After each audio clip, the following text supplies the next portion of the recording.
اعوذ باللہ من الشیطان الرجیم بسم اللہ الرحمن الرحیم۔ تمام اہل اسلام مومنین اور مومنات کو عید الاضحیٰ مبارک ہو۔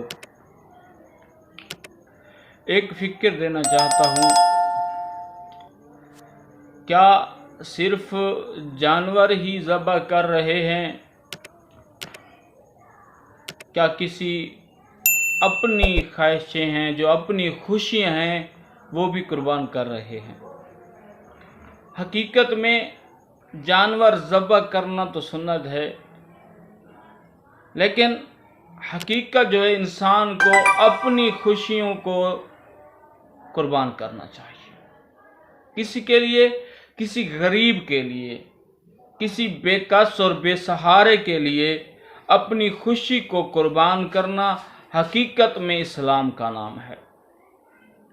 اس دن ایک بہت بڑی ہستی نے اپنی خوشی قربان کی، اس کا نام ہے مسلم بن عقیل، جس نے اپنی خوشیاں، اپنے لخت جگر، اپنے بیٹے اور اپنے آپ کو قربان کر کے اسلام میں دین کو بچایا اور لوگوں کو خوشیاں دی۔ اسلام کو بچا کر بے حیائی کو روکا،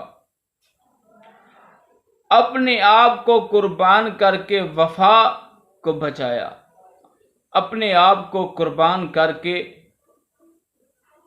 ماؤں، بہنوں اور بیٹیوں کی عزت کو محفوظ رکھا۔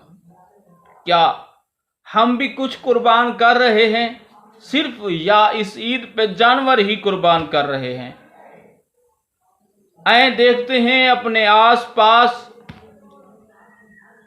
کون غریب ہے جس کے گھر میں آج کھانا نہیں پکا۔ چلتے ہیں اس کے پاس اور اسے کھانا دیتے ہیں، راشن دیتے ہیں۔ بیمار ہے تو تیمارداری کے لیے کچھ لے جاتے ہیں، کیا دوائی کا انتظام کرتے ہیں، اچھا کھانا بنا کے دیتے ہیں۔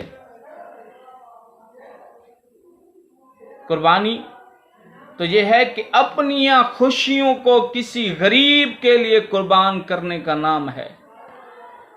جانور سنت ہے، ضرور قربان کریں، لیکن اس جانور کے گوشت میں کسی غریب کا حق ہے۔ اس غریب کے حق کو اس غریب تک پہنچایا ہے کہ نہیں پہنچایا؟ کیا ان کے بچے دروازے پر کھڑے ہو کے دیکھ رہے ہیں کہ کون آئے گا آج ہمارے پاس اور ہمارے ساتھ خوشیاں بانٹے گا، ہمارے لیے کچھ نہ کچھ لے کر آئے گا؟ دیکھ رہے ہیں راستے پر کہ کون کھانا لے کے آتا ہے۔ اگر ہم جانور قربان کریں اور گوشت دے دیں، کیا کھانا پک جائے گا؟ نہیں، ایک گوشت سے کھانا نہیں پکتا۔ تو کیا کرنا چاہیے؟ کھانا پکانے کے لیے اور بھی راشن کی کچھ چیزیں ہیں، اگر ان کو ضرورت ہے تو وہ بھی دینی چاہیے۔ ایک اکیلے سے کسی گھر میں اچھا کھانا، ایک گوشت سے اچھا کھانا نہیں بنتا، اس کے لیے کچھ اور بھی چیزیں ہیں۔ محبت بھی دیں، راشن بھی ساتھ لے جائیں۔ اگر ان کے گھر میں پکانے کے لیے اور بھی ایٹم نہیں ہیں تو وہ بھی دینے چاہیے۔ ایسا نہ ہو کہ دن معاشر کا ہو اور قربانی کریں اور ہمارا ہمسایہ، ہم خود تو اچھا کھانا کھائیں لیکن ہمسایہ ہمارا بھوکا رہ جائے۔ گوشت تو ان کے پاس بھی ہو مگر پکانے کے لیے گھی نہ ہو، مثال جات نہ ہو، ٹماٹر نہ ہو، کھانے کے لیے آٹا نہ ہو، تو گوشت کو کیا کرے گا؟ وہ گوشت کسی کام کا نہیں ہے۔ اپنی قربانی کو صرف گوشت تک محدود نہ رکھیں، اپنی قربانی کو تھوڑا سا بہتر انداز میں گوشت کے ساتھ ساتھ ان کے کھانا پکانے کے بھی انتظامات کریں۔ پھر دیکھیں کہ کریم خالق تم پہ کیسے راضی ہوتا ہے اور تم کو ایک عظیم ثواب عطا کرے گا۔